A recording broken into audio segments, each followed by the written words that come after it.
Hello everyone, हम कर रहे हैं 12th क्लास बायोलॉजी का 14th का चैप्टर इकोसिस्टम। तो हम इसे आगे कंटिन्यू करेंगे। तो हम स्टार्ट करेंगे आज इसमें एनर्जी फ़्लो। तो हम देखते हैं हमारी एनसीईआरटी में एनर्जी फ़्लो के बारे में क्या लिखा हुआ है, हम उसे पढ़ते हैं। Except for the deep sea hydrothermal ecosystem, sun is the only source for energy for all ecosystem on earth. तो ये कह रहे हैं डीप सी हाइड्रोथर्मल इकोसिस्टम को छोड़कर हमारी अर्थ पे जितने भी इकोसिस्टम है उन सब के लिए सोर्स ऑफ एनर्जी क्या है? सन। तो डीप सी हाइड्रोथर्मल इकोसिस्टम में जो सोर्स है वो क्या है? कीमोसिंथेसिस। ठीक है। तो जितने भी इकोसिस्टम है उन सबका सोर्स क्या है? सन है। हम अब आगे देखते हैं। Of the incident solar radiation less than 50% of it is photosynthetic active radiation. अब इन्होंने कहा है सोलर रेडिएशन से, जो सोलर रेडिएशन मतलब सनलाइट जो है हमारी अर्थ पे आती है, तो जो इंसिडेंट सोलर रेडिएशन है उसका सिर्फ 50% से कम, ठीक है, मतलब देख लीजिए 50 से ज़्यादा ही क्या है जो रेडिएशन है वो कुछ क्लाउड जो होते हैं वो एब्जॉर्ब कर लेते हैं और कुछ क्या है रिफ्लेक्शन हो जाता है उनका, ठीक है, रिफ्लेक्ट हो जाती हैं। तो जो हमारी अर्थ पे आ रही है सोलर रेडिएशन पे, तो वो क्या है? लेस देन 50% है। और हम इस रेडिएशन को क्या बोलते हैं? PAR मीन्स क्या है? Photosynthetic active radiation. ठीक है। तो अब आगे देखते हैं हम। We know that plant and photosynthetic bacteria fix sun's radiant energy to make food from simple inorganic materials. अभी हम जानते हैं, हम छोटी क्लासेस से पढ़ते आ रहे हैं, मतलब प्लांट के अंदर एक प्रोसेस होती है सॉरी, जिसे हम फोटोसिंथेसिस बोलते हैं। ठीक है, उसकी हेल्प से क्या होता है? फूड बनता है। और प्लांट क्या करता है? सन को कैप्चर करता है। ऐसे ही कुछ फोटोसिंथेटिक बैक्टीरिया है, वो भी क्या करते हैं? सनलाइट को कैप्चर करते हैं। तो वो किस वजह से कैप्चर कर पाते हैं? उनके पास एक पिगमेंट होता है जिसे हम क्लोरोफिल कहते हैं। तो इन क्लोरोफिल पिगमेंट की वजह से क्या है? फिक्स सन रेडिएंट एनर्जी। तो ये सन की लाइट को फिक्स कर पाते हैं और क्या करेंगे? फिक्स करने के बाद वो फूड बनाएंगे। ठीक है। कैसे? फ्रॉम सिंपल इनऑर्गेनिक मटेरियल, मतलब सॉइल से आयंस, मिनरल्स और वाटर लेकर, तो वो सिंपल इनऑर्गेनिक मटेरियल को ऑर्गेनिक में कन्वर्ट कर देते हैं। ठीक है। और जो खुद फूड बना रहे हैं हम उसे क्या कहते हैं? ऑटोट्रोप्स। मतलब प्लांट और फोटोसिंथेटिक बैक्टीरिया क्या है? ऑटोट्रोप्स है। अब आगे देखते हैं हम। Plants capture only 2 to 10% of the PAR। देखिए, अब इन्होंने कहा था 50 लेस देन 50%, ठीक है, वो क्या है? PAR है। अब जो फोटोसिंथेटिक एक्टिव रेडिएशन है उसका भी 2 to 10% ही प्लांट क्या कर रहे हैं? कैप्चर कर रहे हैं। ठीक है, याद रखिए, MCQ में ये क्वेश्चन आ सकते हैं। And this small amount of energy sustain the entire living world. और ये थोड़ी सी जो अमाउंट है एनर्जी की, वो पूरे लिविंग वर्ल्ड में क्या है? सस्टेन रहती है।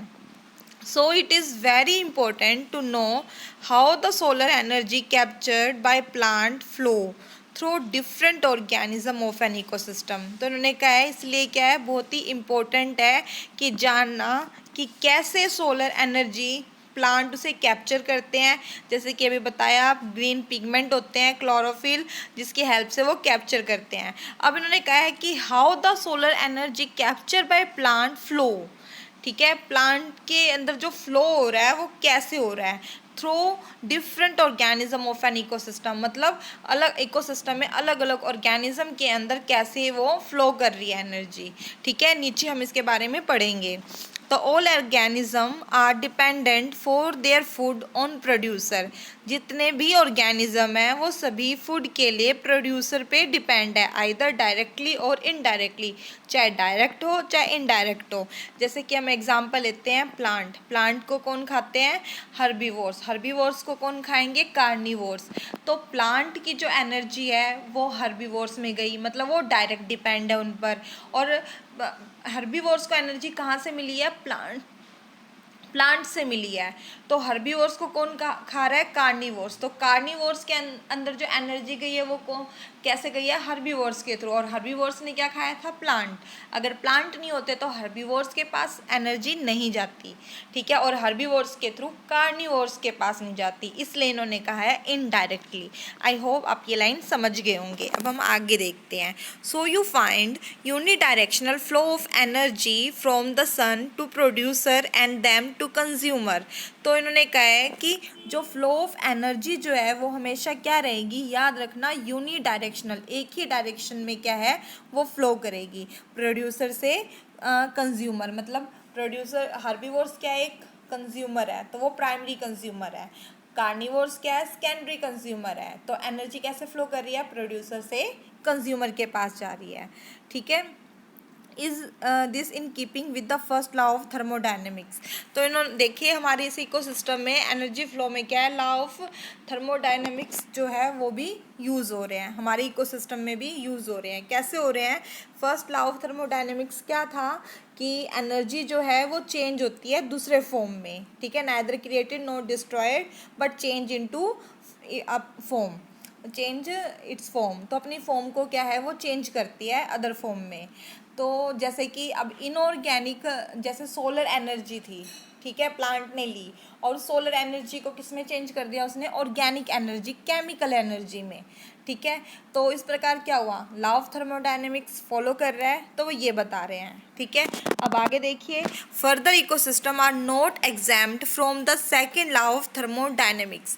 अब ये कह रहे हैं कि इस इकोसिस्टम में सेकेंड लॉ जो है वो भी फॉलो कर रहा है, मतलब उसको हम एग्जाम्प्ट नहीं कर सकते हैं, मुक्त नहीं कर सकते हैं उनसे। तो कैसे है, they need a constant supply of energy to synthesize the molecules they require to counteract the universal tendency towards increasing disorderliness. तो ये कह रहे हैं कि एनर्जी, सप्लाई ऑफ एनर्जी की ज़रूरत होती है, कॉन्स्टेंट सप्लाई ऑफ एनर्जी की, ठीक है। क्यों, so to synthesize the molecules they require, जिस चीज़ की उनको ज़रूरत है उन मॉलिक्यूल्स को बनाने के लिए उनको कॉन्स्टेंट सप्लाई ऑफ एनर्जी चाहिए, ठीक है, to counteract the universal tendency towards increasing disorderness.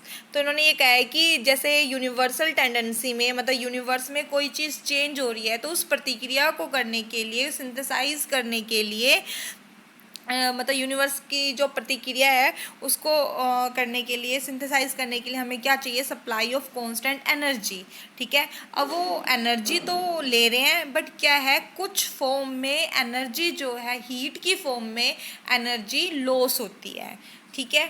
इसलिए क्या है, ये सेकेंड लॉ ऑफ थर्मोडायनेमिक्स भी फॉलो करते हैं हम। जो सेकेंड लॉ ऑफ थर्मोडायनेमिक्स जो है, जो हमने जैसे अभी बोला है कि जो हीट के फॉर्म में एनर्जी लूज़ होती है, वो हम नीचे एक आएगा 10% लॉ, हम उसमें देखेंगे अच्छी तरह से, ठीक है, वहाँ ये फॉलो करेगा। The green plant in the ecosystem are called producer, जो फूड सिंथेसाइज कर रहे हैं, ठीक है, तो हम उन्हें क्या बोलेंगे, प्रोड्यूसर। तो टेरेस्ट्रियल इकोसिस्टम में जो फूड सिंथेसाइज करता है वो कौन कर रहा है, ग्रीन प्लांट कर रहे हैं, इसलिए इन्होंने ग्रीन प्लांट को प्रोड्यूसर बोला है। In a terrestrial ecosystem major producer are herbaceous and woody plant. अब इन्होंने कहा है कि सॉरी, टेरेस्ट्रियल इकोसिस्टम में जो प्रोड्यूसर है वो कौन है, हर्ब्स और वुडी प्लांट है। Likewise, producer in an aquatic ecosystem are various species like phytoplankton, algae and higher plant. अब इन्होंने कहा है कि aquatic ecosystem में producer जो है वो अलग अलग species, मतलब phytoplankton हो सकते हैं, algae और higher plant भी हो सकते हैं, ठीक है। तो you have read about the food chain and web that exist in nature.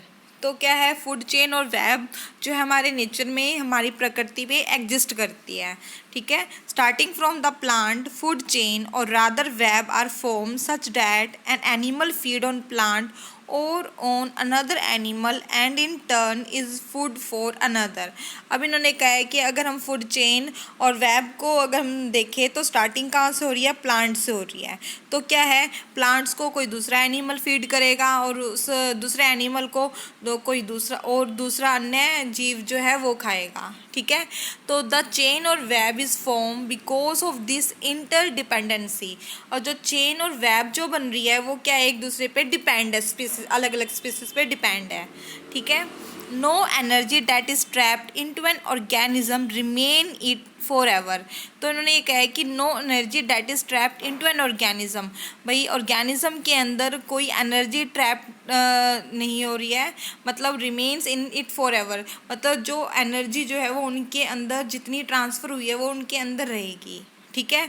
तो the energy trapped by the producer hence is either passed on to a consumer और द ऑर्गेनिज्म डाई, मतलब वो जो एनर्जी जो है जो उनके अंदर है, जैसे प्रोड्यूसर ने फूड बनाया तो वो फूड क्या है उनके अंदर है, एनर्जी जो है, ठीक है।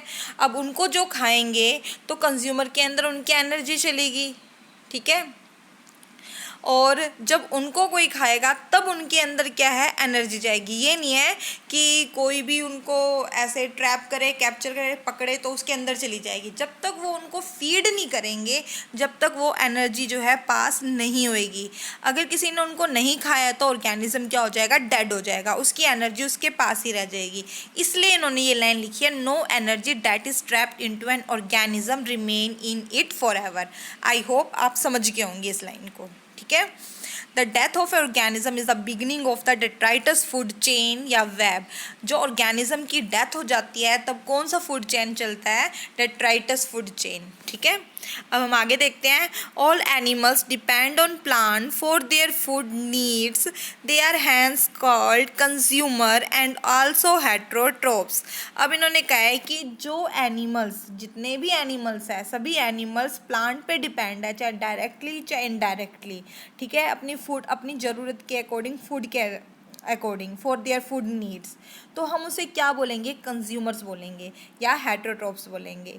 If they feed on the producer, अगर वो प्रोड्यूसर को फीड कर रहे हैं मतलब प्लांट को, तो they are called primary consumer, तो हम उन्हें क्या बोलेंगे, primary consumer. And if animal eat other animal which in turn eat the plant, अगर भाई कोई एनिमल्स जो है दूसरे एनिमल्स को खाता है, ठीक है, उन एनिमल्स को खा रहा है जो प्लांट खा रहे हैं, ठीक है, तो हम उसे क्या बोलेंगे, they are called second consumer. आप समझ गए होंगे, जैसे प्लांट है, ठीक है, जैसे कि हम यहाँ पे ये है, जैसे ग्रास है तो ये प्लांट है, प्रोडक्ट हो गया। अब प्लांट को कौन खा रहा है, गोट खा रहा है, तो ये प्राइमरी कंज्यूमर हो गए। इनको कौन खा रहा है, मैन खा रहा है, तो वो क्या है, सेकेंडरी कंज्यूमर हो गए, ठीक है। मतलब जो गोट जो है वो किस पे डिपेंड है, ग्रास पे। तो उन्होंने ये लाइन समझानी चाहिए, ठीक है। अब हम आगे देखते हैं क्या है, likewise you could have tertiary consumer too. तो ऐसे क्या, हम टर्सरी, उनको जो खाएगा हम उसे क्या बोल देंगे, टर्सरी कंज्यूमर बोल देंगे। Obviously the primary consumer will be herbivores, जो प्राइमरी होगा वो क्या है, हर्बीवोर्स है।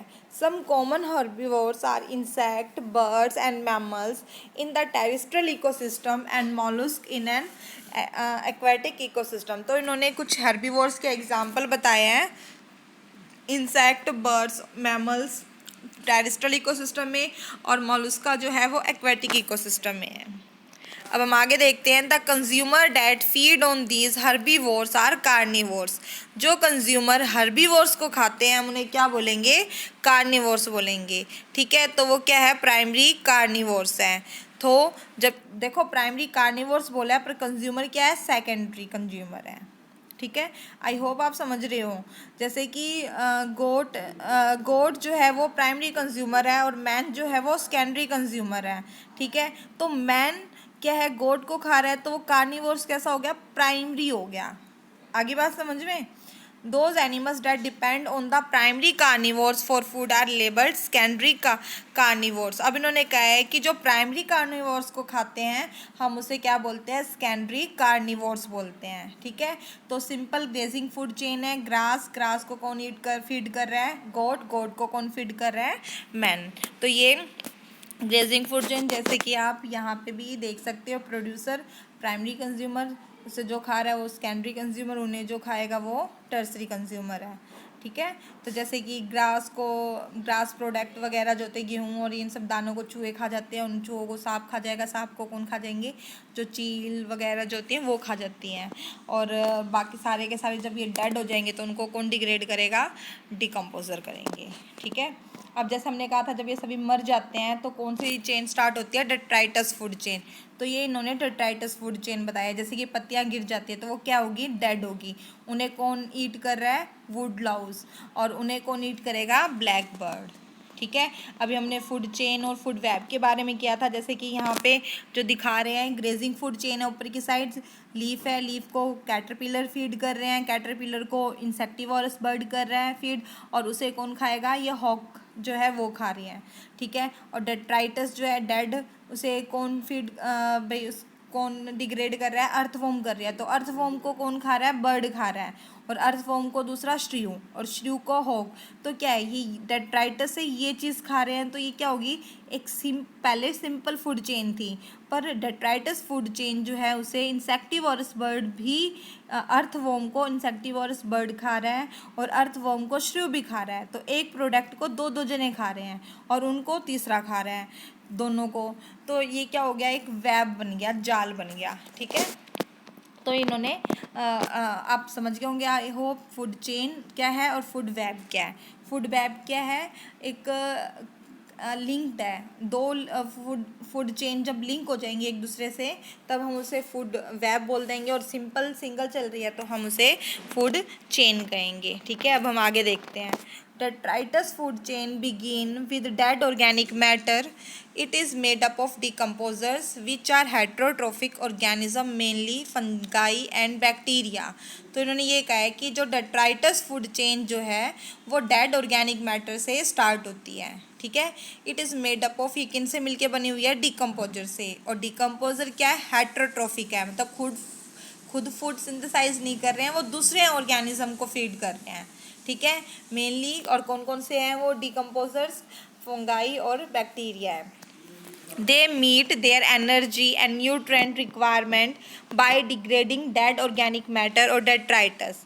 अब क्या है, उन्हें एनर्जी कहाँ से मिल रही है, न्यूट्रेंट रिक्वायरमेंट जो है वो कहाँ से ले रहे हैं, जो डेड ऑर्गेनिक मैटर जो है उनसे, और जो डेड मटेरियल जो है उनसे ले रहे हैं। ठीक है, तो हम जो डेड को फीड करते हैं हम उन्हें एक तरह से सेप्रोट्रोफ भी बोल सकते हैं, इसलिए इन्होंने लिखा है these are also known as saprotroph. Decomposer secrete digestive enzyme that break down dead and waste material into simple inorganic material which are subsequently absorbed by them. अब इन्होंने कहा है कि डिकम्पोजर्स क्या करते हैं, ये डाइजेस्टिव एंजाइम को सेक्रेट करते हैं, किस पे, डेड और वेस्ट मटेरियल पे।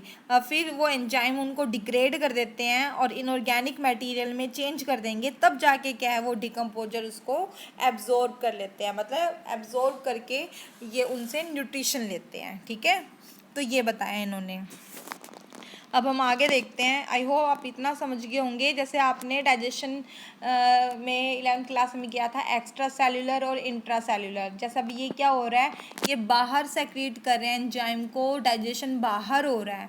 ठीक है, तो वो क्या हो गया, एक्स्ट्रा सेल्यूलर हो गया एक तरह से। ठीक है, डाइजेशन, क्योंकि वो जब कंप्लीट ब्रेक डाउन हो जाता है उसके बाद उन्हें एब्जॉर्ब करते हैं। ठीक है, अब आगे देखिए।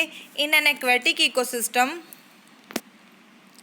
GFC is the major conduits for energy flow. अब इन्होंने कहा है कि एक्वेटिक इकोसिस्टम में, जैसे कि आपने ग्रेजिंग फूड चेन किया है, उसके अंदर जो एनर्जी फ्लो जो है वो कंडक्ट होती है, मतलब एक ऑर्गेनिज्म से दूसरी ऑर्गेनिज्म मतलब ऑर्गेनिज्म में ट्रांसफ़र हो रही है। ठीक है, तो as against this in terrestrial ecosystem में much larger fraction of energy flow through the detritus food chain then through the grazing food chain.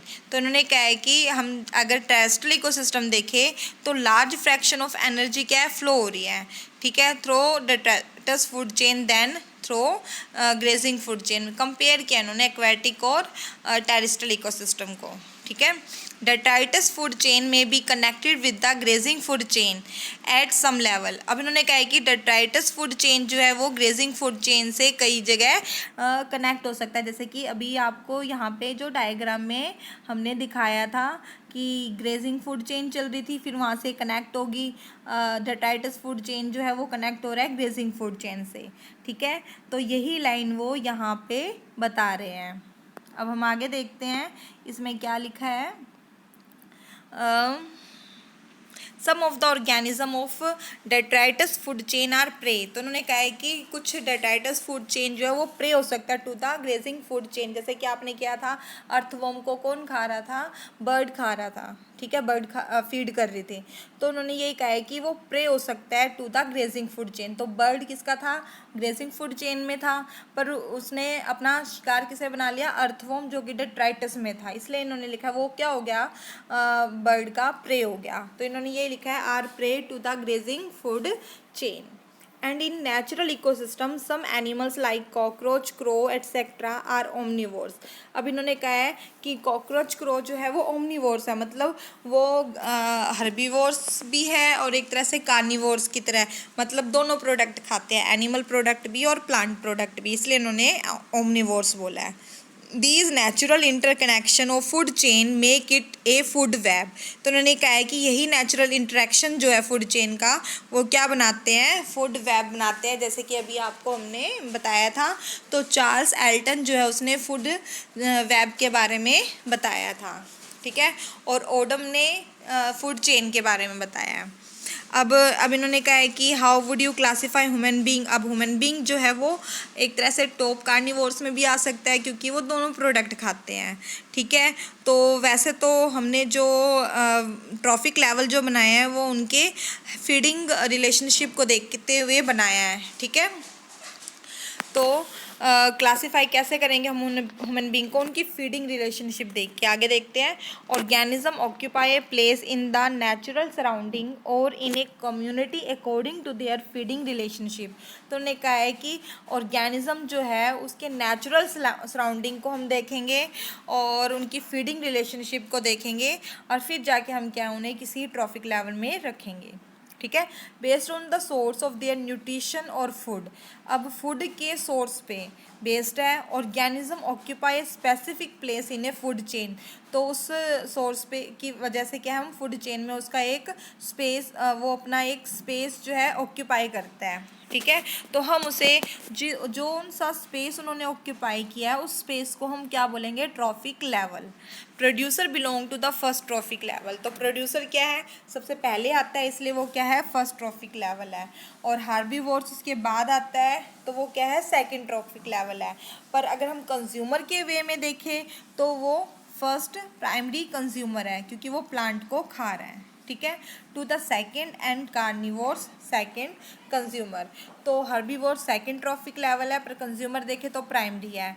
Carnivores tertiary मतलब थर्ड ट्रॉफिक लेवल है, बट अगर हम कंज्यूमर के रूप में देखें तो क्या ये सेकेंडरी है, ठीक है। तो एक इन्होंने फ्लो चार्ट सा बनाया है जिसके थ्रू वो बता रहे हैं कि प्राइमरी प्रोड्यूसर जो है वो first trophic level, primary consumer को हम बोलेंगे सेकंड, सेकेंडरी कंज्यूमर को बोलेंगे हम थर्ड, और टर्सरी को बोलेंगे हम फोर्थ ट्रॉफिक लेवल, ठीक है। तो फर्स्ट में आते हैं प्लांट को खाने वाले हर्बीवोर्स, सेकंड में हर्बीवोर्स को खाने वाले कार्निवोर्स थर्ड ट्रॉफिक लेवल में, और कार्निवोर्स को खाने वाले टॉप फोर्थ ट्रॉफिक लेवल में, ठीक है। ज़्यादा ट्रॉफिक लेवल नहीं होते हैं, क्योंकि क्या होता है, जैसे जैसे हम ऊपर आगे ट्रॉफिक लेवल में जाते हैं एनर्जी सिर्फ 10% ही ट्रांसफ़र होती है, 90% का लॉस होता है, ठीक है। इस वजह से क्या है, ज़्यादा ट्रॉफिक लेवल हमें देखने को नहीं मिलते हैं।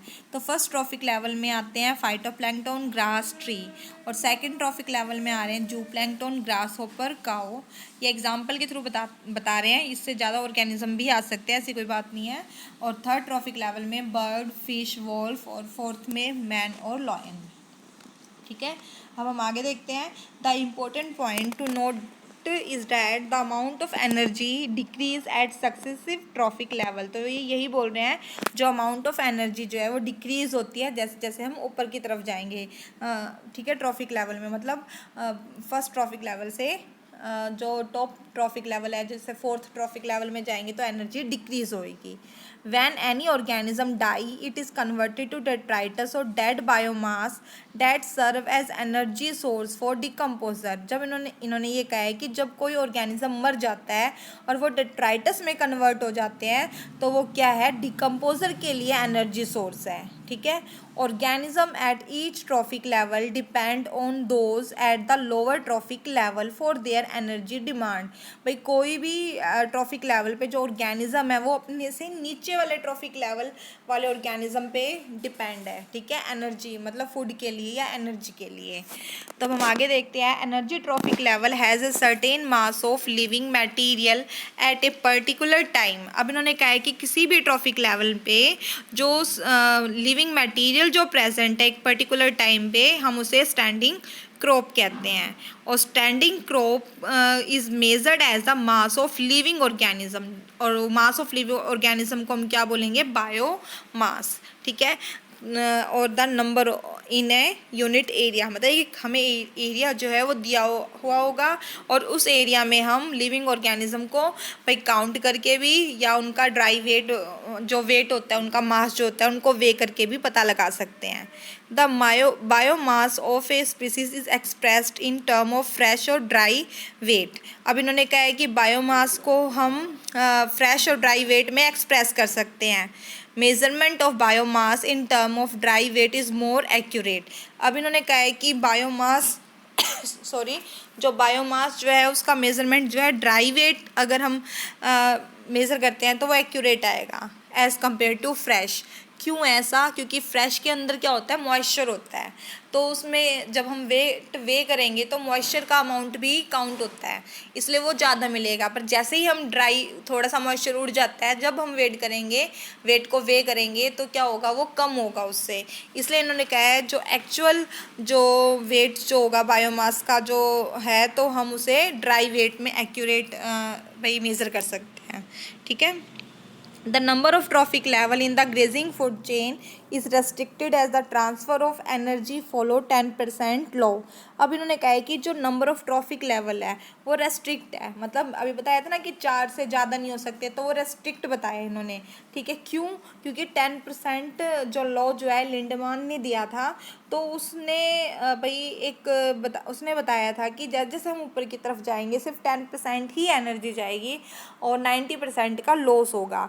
इस वजह से क्या है, 4 ट्रॉफिक लेवल तक इसको रेस्ट्रिक्ट कर देते हैं, उससे ज़्यादा नहीं, ज़्यादा करेंगे तो क्या है, एनर्जी नाम मात्र की जाएगी। ठीक है, तो energy is transfer to each trophic level from the lower trophic level. तो एनर्जी क्या है, लोअर ट्रॉफिक लेवल से हायर ट्रॉफिक लेवल के अंदर ट्रांसफ़र होती है। In nature it is possible to have so many level. तो उन्होंने कहा है कि नेचर में ये सभी लेवल जो है पॉसिबल है। प्रोड्यूसर के बाद ट्रॉफिक लेवल क्या होगा, सेकंड हर्बीवोर्स के बाद प्राइमरी कार्निवोर्स, उसके बाद सेकेंडरी कार्निवोर्स। ये ग्रेजिंग फूड चेन का बताया है इन्होंने, जो कि आप देख चुके हो पीछे। ठीक है, तो ये यहाँ पे यही दिखा रहे हैं, सनलाइट है, सनलाइट को कैप्चर किया प्लांट ने, प्लांट को खाया ये जो वॉर्म जो होते हैं उन्होंने, कैटरपिलर जो है उन्होंने खाया, कैटरपिलर को बर्ड खा रहा है, बर्ड को जो हायर जो होते हैं जैसे चील बाज जो होते हैं वो छोटी चिड़िया को खा जाते हैं, तो वो दिखा रखा है। तो उन्होंने प्लांट क्या है, फर्स्ट ट्रॉफिक लेवल, कुछ हीट रिलीज़ होगी। ठीक है, हर्बीवोर्स ने उसको खाया तो हीट की फॉर्म में एनर्जी रिलीज़ हो रही है और कुछ ही उसके अंदर जा रही है।